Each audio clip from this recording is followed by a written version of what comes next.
Hello friends, आपका स्वागत है हमारे चैनल पर।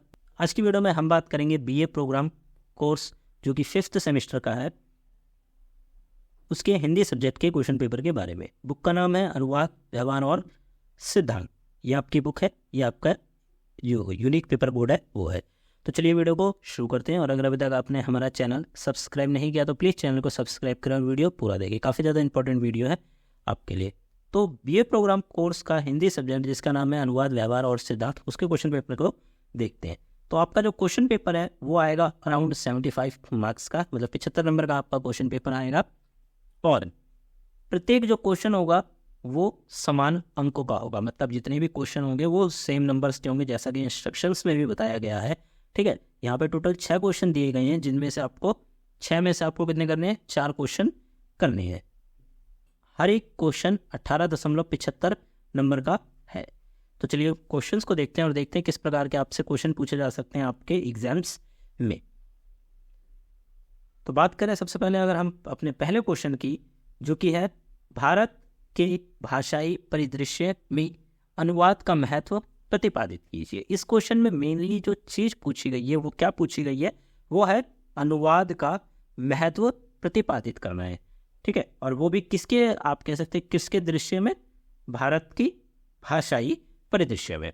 मतलब आपको मेनली अनुवाद का जो महत्व है भारत में भाषा को लेकर, उसको आपको अच्छे से एक्सप्लेन करना है। इस पॉइंट में आप शुरुआत से लिखेंगे, अनुवाद के बारे में डिटेल्स देंगे, भारत की भाषाओं के बारे में डिटेल्स देंगे, देन उसके जो महत्व हैं उन सबको आप क्या करेंगे, यहाँ पे डिफाइन करेंगे। क्वेश्चन नंबर 2 आता है, अनुवाद करते समय कोश ग्रंथ की क्या उपयोगिता है, स्पष्ट कीजिए। कोश ग्रंथ से तात्पर्य है कि एक प्रकार से डिक्शनरी की क्या उपयोगिता है। मतलब अगर आप ट्रांसलेशन का काम करते हैं, हिंदी को किसी अन्य भाषा में या किसी अन्य भाषा को हिंदी में जब आप ट्रांसलेट करते हैं, अनुवाद करते हैं, तो वहाँ पे जो डिक्शनरी या फिर कोश ग्रंथ होता है उसकी क्या उपयोगिता है, कितनी ज़्यादा यूजफुल रहती है।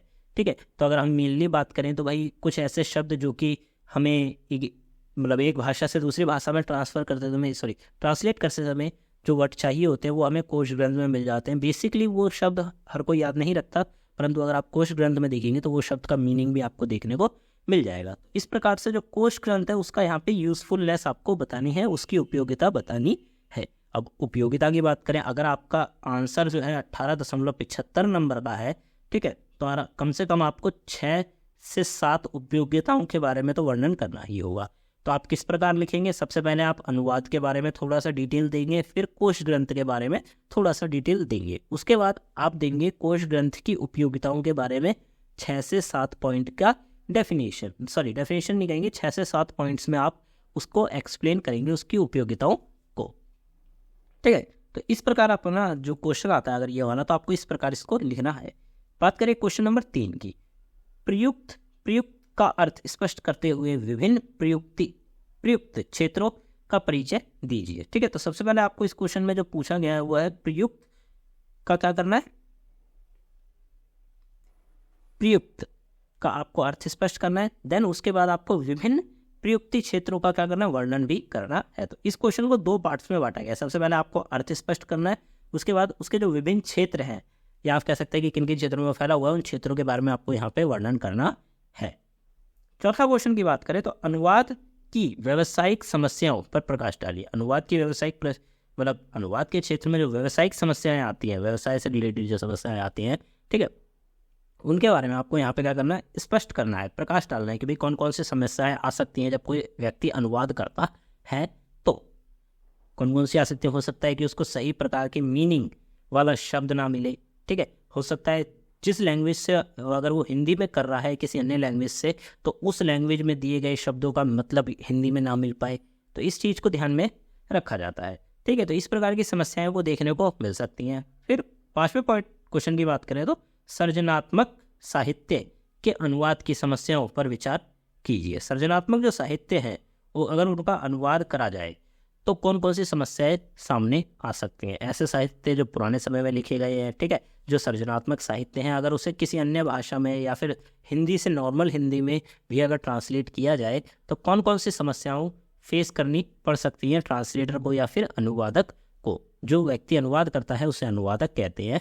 ठीक है। तो अनुवादक को कौन कौन सी समस्याएं फेस करनी पड़ सकती है। तो ज़्यादातर यहाँ पे अगर आप बात करें हिंदी का आपका जो सब्जेक्ट है, ठीक है, अनुवाद, तो आप एक चीज़ याद रखिए कि आपकी बुक में ही अगर अनुवाद शब्द दिया है तो ज़्यादातर चांसेस हो सकते हैं कि क्वेश्चन अनुवाद से रिलेटेड पूछे जाए, ठीक है, क्योंकि आपकी बुक में पूरा का पूरा अनुवाद से रिलेटेड चीज़ें बताई गई हैं, ठीक है। तो आपको क्या करना है, अनुवाद के बारे में बेसिक डिटेल्स को सबको अच्छे से कवर कर लेना है अगर आपको एग्जाम में अच्छे नंबर चाहिए तो, ठीक है।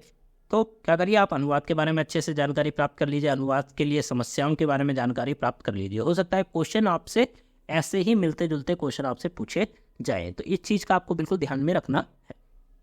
बात करें क्वेश्चन नंबर 6 की, तो नीचे दिए गए शब्दों में से किन्हीं 19 का हिंदी प्रतिरूप लिखिए, ठीक है। ये जो नीचे आप इतनी देख सकते हैं, इतनी बड़ी शब्दों की लिस्ट दी गई है, इनमें से कोई से 19 शब्दों का आपको क्या लिखना है, हिंदी प्रतिरूप लिखना है, मतलब इनका हिंदी शब्द लिखना है। जैसे रिसोर्सेस हो गया, क्लियरिंग हो गया, अकाउंट हो गया, आइडेंटिटी कार्ड हो गया, एक्स ऑफिस को हो गया, ठीक है, एफिशिएंसी बार हो गया। तो ये जो शब्द हैं, इन शब्दों को क्या लिखना है, आपको हिंदी में लिखना है। ऐसा ना हो कि इनका प्रॉपर हिंदी शब्द कौन सा दिया गया है, ये आपको लिखना है यहाँ पे, ठीक है। जैसे लीड स्टोरी हो गया, जर्नलिस्ट हो गया, होर्डिंग हो गया, ब्रॉडकास्ट हो गया, प्रूफ रीडर हो गया। तो ये जो शब्द हैं, इनका आपको एग्जैक्टली जो हिंदी में मीनिंग दिया गया है वो लिखना है। जैसे सम की बात करें, ठीक है, सम हो गया, तो इस प्रकार के जो शब्द हैं, अकाउंट हो गया, इस प्रकार के शब्दों को आपका सही प्रकार का हिंदी अर्थ लिखना है, ठीक है। तो इस प्रकार के क्वेश्चन आपसे एग्जाम में आपसे पूछे जा सकते हैं आपके एग्जाम में, ठीक है। तो इस प्रकार के क्वेश्चंस को आपको क्या करना, अच्छे प्रकार से कवर कर लेना है। तो ये था आपका क्वेश्चन पेपर। इसमें जितने भी क्वेश्चंस दिए गए हैं बहुत ही ज़्यादा इंपॉर्टेंट है, तो आप प्लीज़ इन सारे के सारे क्वेश्चंस को 1 से 2 बार जरूर कवर करिए। इनके क्वेश्चंस के बारे में अच्छे से डिटेल्स को फाइंड आउट करिए, ठीक है। अदरवाइज आप हमारी वीडियोस भी देख सकते हैं, वहाँ पे भी हमने इस चीज़ को डिफाइन किया है। वीडियो कैसी लगी आप हमें जरूर बताएं। वीडियो अच्छी लगी तो प्लीज़ वीडियो को लाइक करें, चैनल को सब्सक्राइब करें, जितना हो सके वीडियो को शेयर करें। डिस्क्रिप्शन बॉक्स में लिंक दिया गया है, आप जाके अदर सब्जेक्ट्स के और इस सब्जेक्ट्स के नोट भी चेकआउट कर सकते हैं। और साथ पे आप हमारा ऐप जरूर डाउनलोड करिए, द लर्नर्स कम्युनिटी DUSOL, जिसके ऊपर आपको स्टडी से रिलेटेड और कॉलेज से रिलेटेड हर चीज़ की अपडेट्स आपको दी जाएगी। लिंक आपको डिस्क्रिप्शन बॉक्स में मिल जाएगा। तो मिलते हैं अगली वीडियो में। Thanks for visiting on my channel guys.